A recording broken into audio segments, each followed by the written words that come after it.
মেজিয়ায় 15,000 কোটি টাকার কারখানা সম্প্রসারণ বিনিয়োগ শ্যাম স্টিলের, আর সেই শ্যাম স্টিলের যে শিলান্যাস, অর্থাৎ কারখানা সম্প্রসারণের নতুন কারখানার যে শিলান্যাস, তা আজকে করলেন মুখ্যমন্ত্রী শুভেন্দু অধিকারী। এর আগেও এই মেজিয়াতেই বড় কারখানা গড়েছিল, বিনিয়োগ করেছিল শ্যাম স্টিল।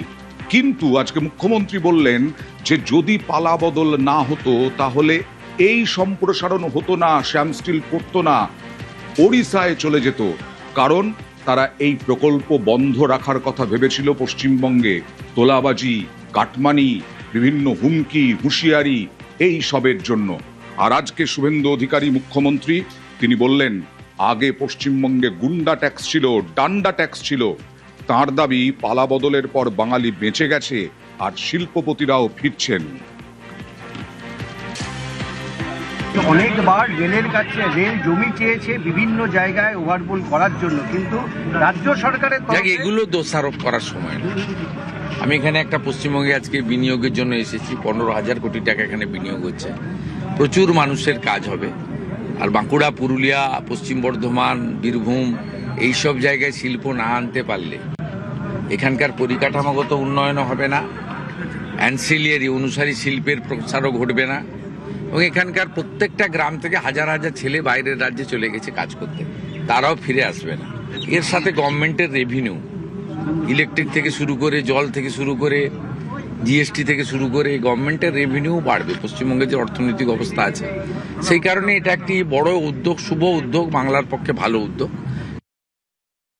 राम की लीला रंग लाई, सामने बंसी बजाई। हम राम और शाम भक्त मिलके will work for the growth of West Bengal. আমরা পরিশ্রম করব বাংলার তরুণদের জন্য, বাংলার মানুষের জন্য, এবং পরিযায়ী শ্রমিকের সংখ্যা কমানোর জন্য। বাংলা ছেড়ে যেতে হবে কেন? 15,000 কোটি টাকা দুভাগে, একটা ইন্টিগ্রেটেড স্টিল প্ল্যান্ট, সেখানে 10,000 কোটি টাকা, আর একটা 5,000 কোটি টাকা অ্যানসিলিয়ারি, এবং দুটো মিলিয়ে এখনই ওদের 25,000 ওয়ার্কার এখানে কাজ করে। 10,000 এবং 5,000, 15,000-এ 5-15 75,000 মানুষের অন্নসংস্থান হবে। আগামী দিনে পশ্চিম বাংলা আবার ভারত সভায় শ্রেষ্ঠ আসন নেবে। রাজ্যে বিজেপি ক্ষমতায় আসার পর একের পর এক শিল্পে বিনিয়োগ, শিল্পপতিদের বিনিয়োগে আগ্রহ বা ইচ্ছে প্রকাশ করা, আর তাতেই রাজ্যের মুখ্যমন্ত্রী শুভেন্দু অধিকারী, শিল্পমন্ত্রী তাপস রায়, তারা যার পরনায় যেমন খুশি, ঠিক তেমনই সাধারণ মানুষ তারাও একদিকে আবারও আশার আলো দেখছেন। এ রাজ্যে ফিরবে শিল্পের উপযুক্ত পরিবেশ, হবে কর্মসংস্থান। শ্যাম স্টিল তারা আগামীতে এ রাজ্যে 15,000 কোটি টাকার বিনিয়োগ করবে, এমনই মন্তব্য করেছিলেন। আর তাতেই হবে সম্প্রসারণ এবং নতুন স্টিল উৎপাদনের কারখানা তৈরি হবে বাঁকুড়ায়, এবং সেই কারখানা সম্প্রসারণ হওয়ার যে কাজ, সেখানে ভিত্তিপ্রস্তর স্থাপন এবং পূজনে অংশগ্রহণ করেন আজ মুখ্যমন্ত্রী শুভেন্দু অধিকারী সহ তাপস রায়, অগ্নিমিত্রা পল, শরদ্দত্ত মুখোপাধ্যায় এবং রাজ্যের একাধিক মন্ত্রী, সাংসদ, বিধায়করা। এবং মঞ্চ থেকে মুখ্যমন্ত্রী শুভেন্দু অধিকারী তিনি স্পষ্ট করে হুঁশিয়ারি দেন আবারও একবার যে এ রাজ্যে শিল্পের ক্ষেত্রে চলবে না কোনো সিন্ডিকেটবাজি, হবে না কোনো পুলিশি রাজ, এমনকি তোলাবাজি, সিন্ডিকেট রাজ বন্ধ হবে। এবং পশ্চিমবঙ্গ সরকার শিল্পপতি, বিনিয়োগকারীদের পাশে রয়েছে, তারা সহযোগিতা করবে এ রাজ্যে শিল্পের উন্মুক্ত পরিবেশ, শিল্পের যথাযথ মাটি তৈরিতে এবং বেকারত্ব ঘোচানোর কাজে তারা অগ্রগণ্য ভূমিকা নেবে, এমনটাই আশ্বাস দেন মুখ্যমন্ত্রী শুভেন্দু অধিকারী। পাশাপাশি আগামী দিনে এ রাজ্যে শিল্প বান্ধব পরিবেশ তৈরি এবং জমি নীতির ক্ষেত্রেও রাজ্য সরকার একাধিক পদক্ষেপ গ্রহণ করবে, এমনটাই মন্তব্য করেন তিনি। ক্যামেরা দীপঙ্করের সঙ্গে সুস্মিতা, নিউজ 18 বাংলা, বাঁকুড়া। আর মুখ্যমন্ত্রী শুভেন্দু অধিকারী বারবার হুঁশিয়ারি দিয়েছেন আজকে আগে গুন্ডা ট্যাক্স চলতো, ডান্ডা ট্যাক্স চলতো, গুন্ডা রাজ চলতো, এসব আর হবে না। পালা বদলের বাংলায় শিল্পপতিরাও ফিরে আসছেন।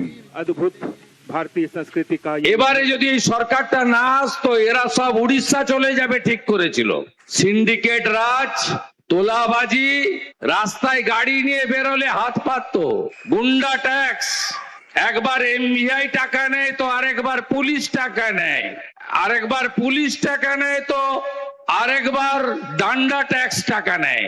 কি অবস্থা করে রেখেছিলেন আপনারা। সরকার আসার জন্য বাংলা বাঙালি বেঁচে গেছে আর ইনারাও ফিরে আসতে শুরু করেছেন। আমি স্বাগত জানাবো পশ্চিমবঙ্গ সরকারের পক্ষ থেকে। মমতা বন্দ্যোপাধ্যায়কে তীব্র কটাক্ষ করলেন মুখ্যমন্ত্রী শুভেন্দু অধিকারী, বললেন প্রাক্তন মুখ্যমন্ত্রী দেখে যান, পারলে হেলিকপ্টার পাঠাবেন তিনি, যে এই মেজিয়ার কারখানার ভেতরে কি হয়ে আছে। প্রাক্তন মুখ্যমন্ত্রীকে বলবো, আপনার হাতে এখন অনেক সময় আছে, আপনি একবার এসে এই প্ল্যান্টের ভিতরটা দেখে যাবেন। উনি কথায় কথায় বিশেষ করে মারোয়াড়িদেরকে, হিন্দি স্পিকিং লোকেদেরকে বলেন ये लोग तो बाहर ही है, गुजरात बनने नहीं दूंगा, यूपी बनने नहीं दूंगा। আমি ওনাকে বলবো যে আমি অভিভূত, মন্দির তো আছে, রাধা মাধব তো আছে, মহাদেবের শিবলিঙ্গ তো আছে, নন্দী মহারাজ তো আছে, গোশালা তো আছে, সবুজায়ন তো আছে, সাথে বাংলার কলা সংস্কৃতি স্বাধীনতা সংগ্রামের দুই বরেণ্য ব্যক্তিত্বের মূর্তি আছে, রবীন্দ্রনাথ ঠাকুর আর নেতাজি সুভাষচন্দ্র বসু। আপনি একবার এসে দেখে যাবেন, আমাকে জানাবেন, আমি সরকারের হেলিকপ্টারটা দিয়ে দেবো। আর যাই বলুন, এদেরকে বাহারি বলবেন না। মুখ্যমন্ত্রী শুভেন্দু অধিকারী এই মঞ্চ থেকেই রাজ্যের আইন শৃঙ্খলা নিয়েও কড়া বার্তা দিলেন। কারখানায় তালা ঝোলালে জায়গা হবে জেলে, আর কোন রকম তোলাবাজির খবর পেলে গুঁড়িয়ে দেওয়া হবে ভেঙে। আইন শৃঙ্খলাকে ঠিক করতে হবে, গুন্ডা দমন আইন। কারখানার গেটে তালা লাগালে আপনাকে হাজতের ভিতরে থাকতে হবে। কারখানায় এসে গেটে ভেঙে দিয়ে গেলে 3 গুণ আদায় করব। কোনো গুন্ডাগর্দি চলবে না। No syndicate, no cut money, no উসুলি। জানতে পারলেই ব্লো দে মাপ, ভেঙে গুড়িয়ে দেবো। আরো কি বললেন? শিল্পের ভবিষ্যৎ নিয়ে বললেন, দুর্গাপুরেও শিল্প হবে, হাওড়ায় আমুল কারখানা হবে। দেখুন কি বার্তা দিলেন। लाख कोटी का इन्वेस्टमेंट पहले हम लोग किया 600 करोड़, आज बड़ा इन्वेस्टमेंट है 15,000 crore. Day after tomorrow honourable cooperation and home minister respected Amit Shah ji will come in Calcutta. उन्होंने वर्चुअली इनोग्रेट करेगा हावड़ा का धूलागढ़ में अमूल का प्लांट 700 करोड़। मैं अगस्त का 15 तारीख का बाद फिर आ रहा हूं दुर्गापुर में। 4,000 करोड़ का एक इन्वेस्टमेंट मेरा, हम लोग का रेडी है, उनका पास लैंड भी है। मेरा साथ बड़ा बड़ा ग्रुप का मीटिंग शुरू हो गया और भी बाकी है, ज्यादा दिन नहीं हुआ। LNT ने मीटिंग किया, लर्सन एंड टुब्रो, यहाँ बड़ा प्लान लगा रहा है, इन्वेस्ट कर रहा है। गौतम अदानी जी का साथ अपने डायरेक्टर और अपने बेटा को भेजा था। सरकार का पास 1700 एकड़ जमीन है दादन पात्रो बाड़ में, वहाँ सीपोर्ट हो रहा है। अदानी ग्रुप न्यू टाउन में 2000 बेड का एक इंटरनेशनल स्टैंडर्ड का हॉस्पिटल बनाने जा रहा है। 1000 यहाँ का इकोनॉमिकली पुअर के लिए और 1000 कॉमर्शियली यूज करेगा। एक बड़ा हॉस्पिटल बना रहेगा। संजीव गोयनका जी का साथ भी मीटिंग हुआ। एक बैटरी प्लांट और 2 प्लांट उन्होंने यहाँ इन्वेस्ट करने का कमिट किया है। फ्लिपकार्ट ने बड़ा कार्यक्रम कर रहा है, बड़ा इन्वेस्टमेंट कर रहा है। दुर्गा पूजा का पहले होरिन घाटा में उनका एक बड़ा इन्वेस्टमेंट प्लांट का इनॉग्रेशन भी हो जाएगा।